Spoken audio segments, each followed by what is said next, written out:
Hare Krishna World Raisers, Sabina and Roger here. Let's dive into part number 3 of the Bhagavad Gita made easy by Dharma Speaks.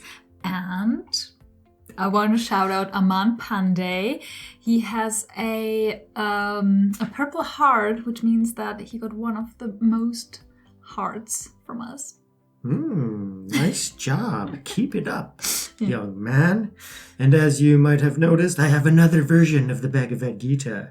Yes, I'm a little bit crazy. I've been stockpiling Gitas so that I can read them one day.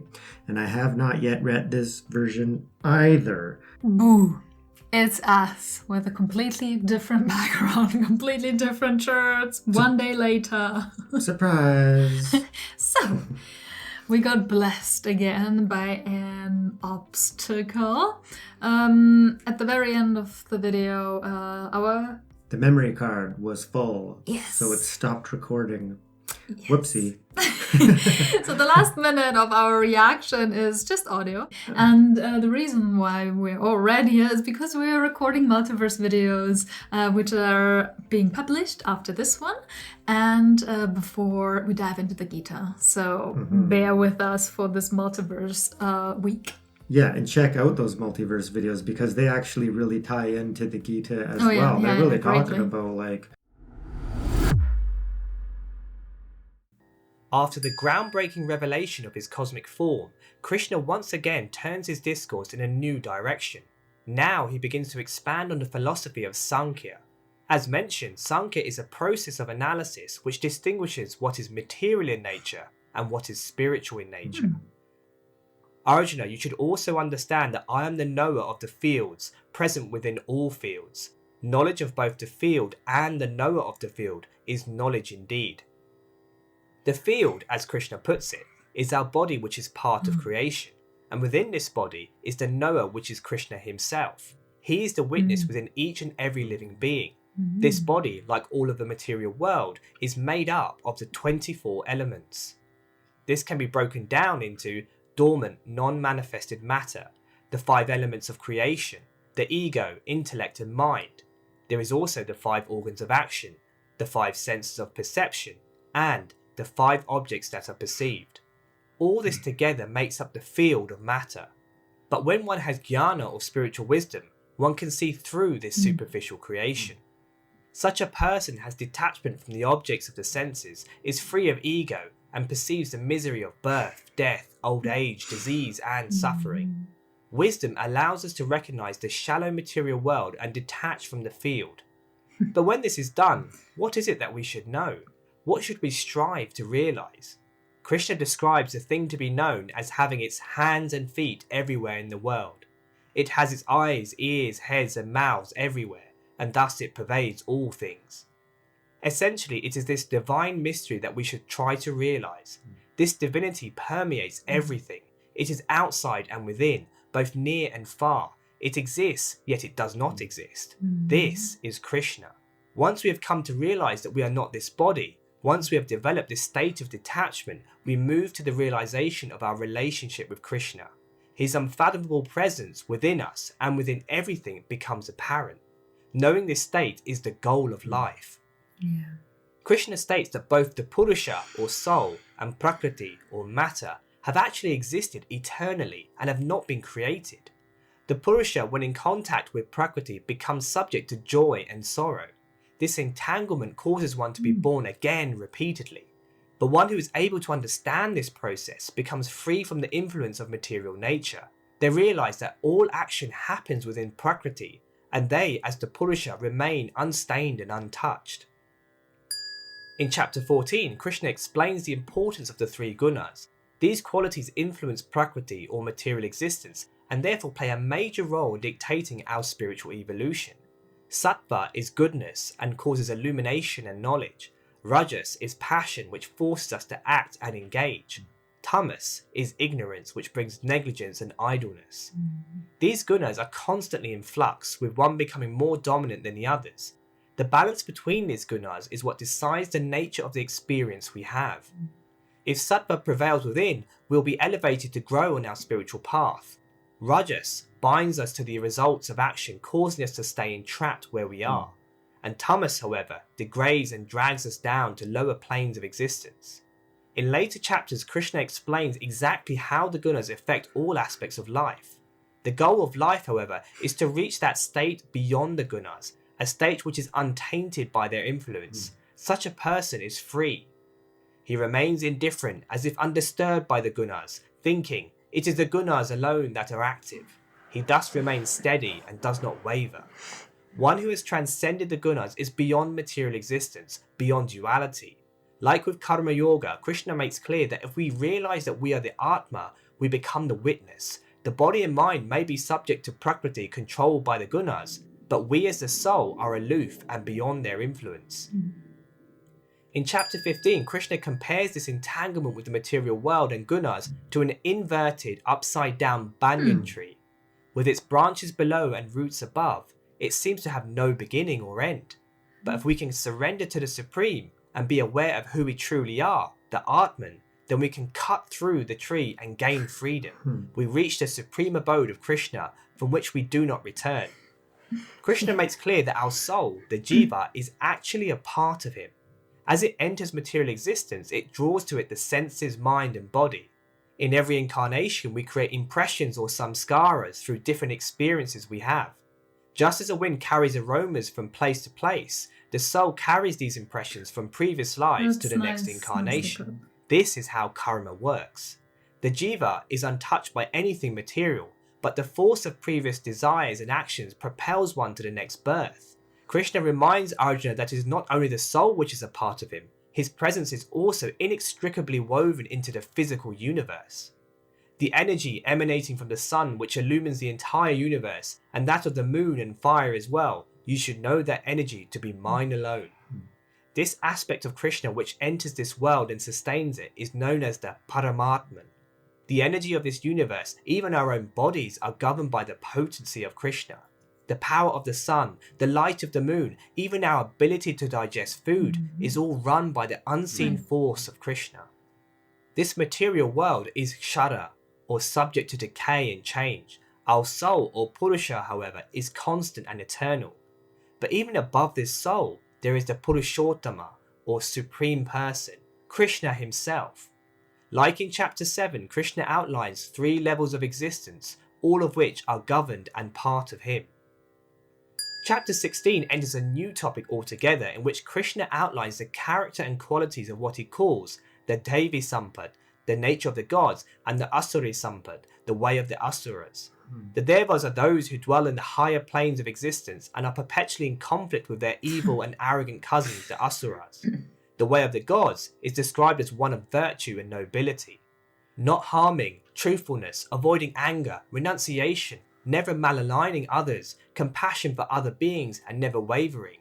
It is these qualities which pave the way for one to achieve liberation from continual rebirth, whereas the path of the Asuras leads us to further bondage. In the next few verses, Krishna describes at length the nature of someone who follows the Asuric way. Having hatred to all, they engage in cruel deeds and bring destruction to the world. Being distracted by so many different notions, entangled in a net of delusion, and addicted to the enjoyment of their senses, they fall down into an impure state of hell. Essentially, one who is ruled by Asuric qualities lives to feed the ego. They care nothing for higher ideals, and are cruel and selfish. They are motivated solely by material success, and cannot recognize anything beyond this physical world. Instead of acknowledging the unseen presence of Krishna, they believe that they are the doer of action, the enjoyer of all pleasure, and the reservoir of all power. Such persons repeatedly fall to lower worlds and suffer the consequences for their hatred and immorality. Krishna specifically points out desire, anger, and greed as the principal vices which open the doorway to these lower realms. He asks Arjuna to abandon such qualities and take seriously the ideals contained in the revealed scriptures. But Arjuna asks in response, what if one ignores the scriptures and acts of his own will? What will be their fate? Krishna replies that it depends on the gunas that are predominant. Satva, Rajas and Tamas dictate the nature of a person. As mentioned, Satva will inevitably cause one to achieve higher progress. Rajas will bind one into materialism, and Tamas will drag one down. Based on this theme, Krishna describes a number of things in relation to these gunas. Some perform rituals selflessly for a higher ideal. Others do them for material gain, and there are still those who perform them carelessly and without faith. Gaining control of ourselves is also important, but performing such austerity can be done in different ways. Ideally, the body, speech and mind should be restrained for the benefit of others and to remain in a serene state. But we can also use austerity to feed our spiritual pride and make us believe we are an advanced seeker. There are even those who mistakenly use austerity to destroy their body and inflict pain upon themselves. Giving charity to others is also a wonderful thing. But how we give is critical. When we give in a detached way to the right people at the right time, it is sattvic. When we give to receive the respect and accolade of others, it is rajasic. And when we give to those who are unsuitable at the wrong place and time, it is tamasic. By highlighting these points, Krishna explains to Arjuna that in every aspect of life, we have a choice to give in to laziness and ignorance, to indulge in selfishness and greed, or to strive and engage with life in a way that elevates us to truth. Now the Gita enters into the final 18th chapter. So far, Krishna has been talking about austerity, rituals and charity.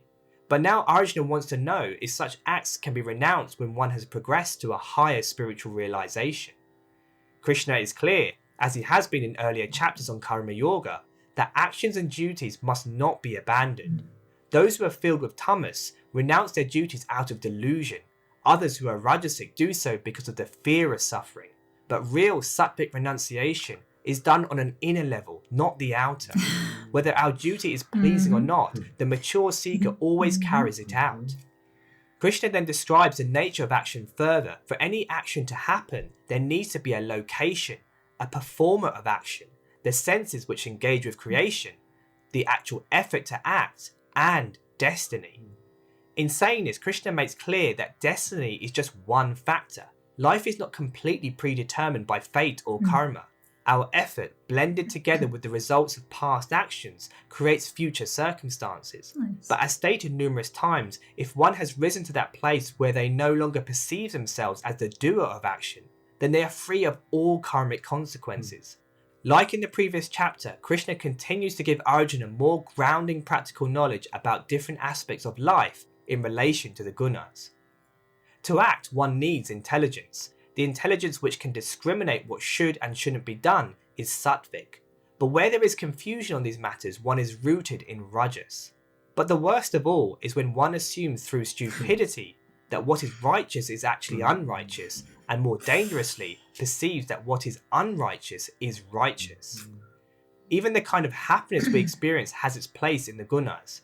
Sometimes things in life appear as poison in the beginning, but gradually mature into nectar because of clarity and acceptance. But often what appears as exciting and joyful in the beginning ends up bringing suffering. And happiness which is delusional is based on stupidity and ignorance. Krishna spends significant time with Arjuna walking through the gunas. By understanding these ideas, we are given a framework to self-analyze. Through introspection, one can constantly assess which guna is dominating us in that particular moment. As a result, one can discover the qualities we have which are elevating, binding, or degrading us. Next, Krishna explains the four varnas or divisions that exist within society, namely the Brahmins, Kshatriyas, Vaishyas, and Shudras. Each of them displays certain qualities which allow them to carry out certain roles within society. While Krishna always states that everyone is equal, since everyone has a divine Atman within, not everybody is the same, since we all display different characteristics. Brahmins are tranquil, filled with honesty and patience. Kshatriyas are heroic, charitable and full of energy. Vaishyas deal with business and agriculture. And Shudras look to serve others. In this way, Krishna explains that every individual has a unique purpose or dharma. Even though it may have faults, one's own dharma is still superior to accepting the dharma of another, even if that dharma is perfectly observed. Krishna reinforces the idea that the dharma or duty that we are faced with should not be abandoned. Life has given us a path and a role in the world. Even if we make mistakes, it is better to carry on in our path rather than taking up another duty not meant for us. If we do our duty without attachment, then we are practicing Karma Yoga. This yoga will inevitably bring mastery over our mind and senses and lead us to going within and finding our true self. When one is established in this way, beyond the sways of pain and pleasure, then real love for Krishna manifests. Such a person knows Krishna as he really is and enters into him. Therefore, Krishna urges Arjuna to focus his mind upon him. He tells him not to give in to pride and run away from his dharma. But ultimately, the decision to fight is down to Arjuna. I have now revealed to you this wisdom, which is the deepest of all mysteries. After fully considering what you have heard, you should then act as you see fit. Despite being the Supreme Lord, despite having clearly instructed Arjuna, Krishna does not force him. He is not a deity that inflicts punishment for those who wish to pursue their own ideas. Spirituality is an experience, and we have the free will to choose if we want to progress or not. Finally, after delivering so much teaching, after going through all different yogas, techniques and paths, Krishna delivers the most powerful and clearest instruction to Arjuna. Abandoning all types of dharma, take shelter with me alone. I will deliver you from all sins, so do not grieve. This is the closing teaching of Krishna, that whatever we have in our minds, whatever ideas and philosophies we have constructed, we need to abandon them. Emptied of all pride, we should give ourselves at the feet of Krishna. Even though we may be unqualified, caught by this material existence, there is nothing to fear. If we offer everything to Krishna, he will wipe the slate clean. The devotee is one who takes shelter and sees that Krishna is the only refuge. He knows that through his grace, he will be liberated. This is Krishna's emphatic promise to his devotees. Having heard this statement of Krishna, all of Arjuna's doubts, all his fears have been eradicated. From a helpless, distraught state, Krishna has brought him to the point of pure surrender. Sanjaya has been narrating the whole discourse to King Dhritarashtra. He rejoices in ecstasy at everything he has seen and heard. As if warning the king, Sanjaya finally states, "Wherever there is Krishna, the master of yoga, and wherever there is Arjuna who bears the bow, there will always be good fortune, victory, success, and good judgment. This is my opinion." Thus ends the Bhagavad Gita. This sacred conversation between Arjuna and Krishna has formed the foundation of Indian spirituality for millennia. It has consoled and inspired people from all walks of life, from great acharyas to Western philosophers. This three-part series has only scratched the surface of the Gita, but will hopefully allow you to go deeper into the timeless wisdom it contains. Many thanks for listening. Yeah, so what happened is, so the audio is still recorded, but not the video. So instead of uploading that audio, we're just going to do a little summary synopsis of our understanding of that video, right now, so you can actually see us discuss it. Okay, yeah, so once again, mind-blowing video by Dharma Speaks. Absolutely love it. The modes of material nature, like on my spiritual journey, and when I first dived into the Gita, that really resonates with me because it explains that the human mind and the ego, part of the material nature is very much encapsulated within it. So we're identifying with name and form and psychological concepts, because, we're deluded and we don't really see, the ultimate truth of reality. So in that way, we're entirely run by programs. That's the material nature, right? So depending on what level you're at, Satva, Rajas, or Tamas, right? So you're in ignorance and you're further descending, or you're kind of at equilibrium, just floating along, but not really, going for the highest. And then Sattva is, of course, you're on the path. And then even beyond that is to become a devotee, right? And to actually seek liberation through surrender, and whatnot. So beautifully explained, beautifully expressed. It's got me even more pumped for when we get into it. This part was a bit, how do you say? Didn't touch my heart so much because it was more intellectual. A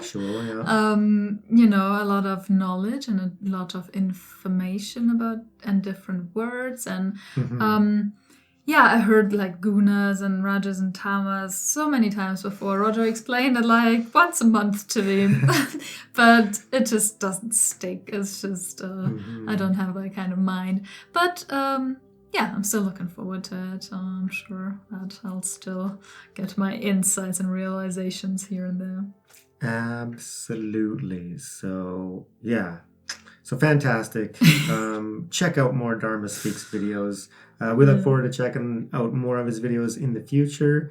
But if you really like this video, please hit that like button. Yes. Remember to subscribe. Really, really helps us out. Let us know what you think down in the comments. And remember, raise yourself. And raise the world. Thank you so much, everyone. And a very special thank you to all our members. We love you. Peace.